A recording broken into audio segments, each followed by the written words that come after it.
I had been here, I had an agent, and I was just auditioning. I tested for like four different television shows and didn't get any of them. I got a call back in every single audition I went on, basically, but I never got the part.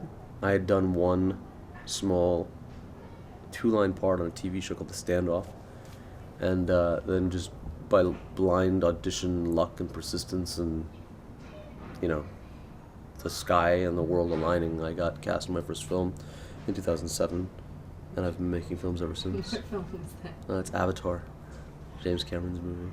The best scenario you can have for your agent, I think, is that my agent loves my work. We met by chance because I was in a little theater company that we started here that's now defunct called The Factory, which did some really cool stuff together, and a member of that company, Eileen Sweeney, was best friends with this woman, Marion Campbell, who at the time was an assistant at Gersh.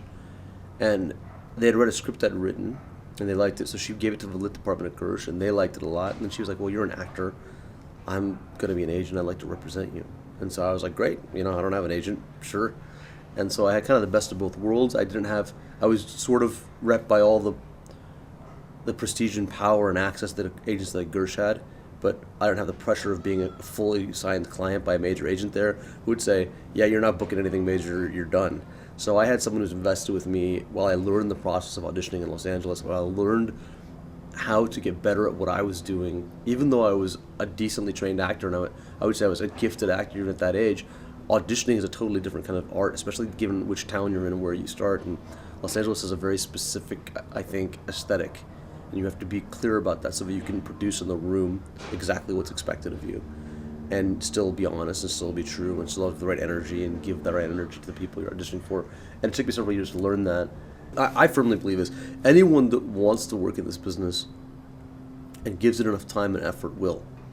You just can never tell what the heck it's going to be. Like, if you'd have told me when I was coming out of school or when I was going to college or, we all have these gigantic dreams. I'd like to work with in a big movie with somebody, great.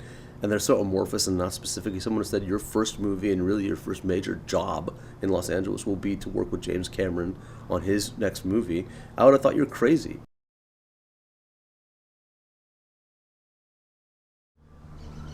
The way many people look at genre movies, especially like horror, as if they're like subclasses of movies. And when you work with someone like Sam Raimi, who himself is such a well-respected filmmaker of many different genres, even though he started in horror and has made some really good horror movies, there's less of a stigma there because it's like working for the royalty. Horror is also where a lot of great filmmakers started, and a lot of great filmmakers begin there because these movies they're easier to make on a handmade, simpler budget, and they have distribution, which is why those movies are made. Sam Raimi started making movies like Evil Dead and Evil Dead 2 later when he had a little more money, but he made them himself, where he did everything, except act, which Bruce Campbell did. And those movies are legendary because of the joy and sheer comic, terrifying insanity that's in those movies, yet it's so palpable. And Sam is such a great filmmaker because he has that master of horror and comedy together. The fans really know him. They are up to date on every scene. They ask you about every picture. They want to ask you what it's like to make it. They love it, and that's irreplaceable, as an artist, to see the people who watch or participate in enjoying what you make.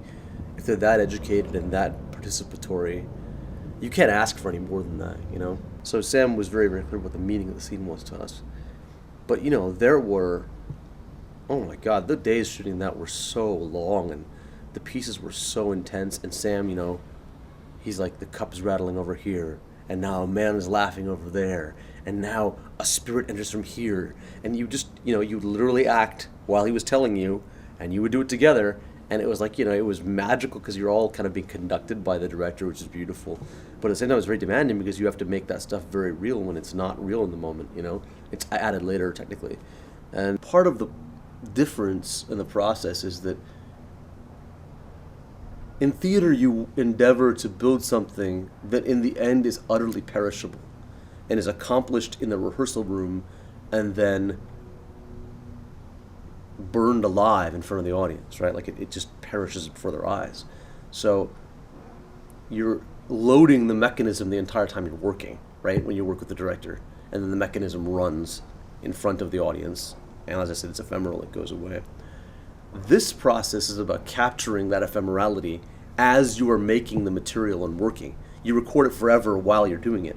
So getting too far into like improvising it and doing that before you're shooting, some of the possibilities get exhausted.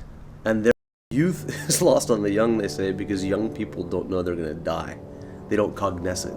And I think the older you get, mortality sifts into you, and you begin to realize that this is it. You know, like, I mean, I'm not talking religiously, you can, whatever, you may be resurrected from the dead or whatever you believe, but you have one life, and so you better throw the bullshit out the window and do it your way, and give it everything you got, and leave it all on the floor, you know, because the lights go out when the lights go out, and you don't want to have regrets about like, oh, I didn't give it everything.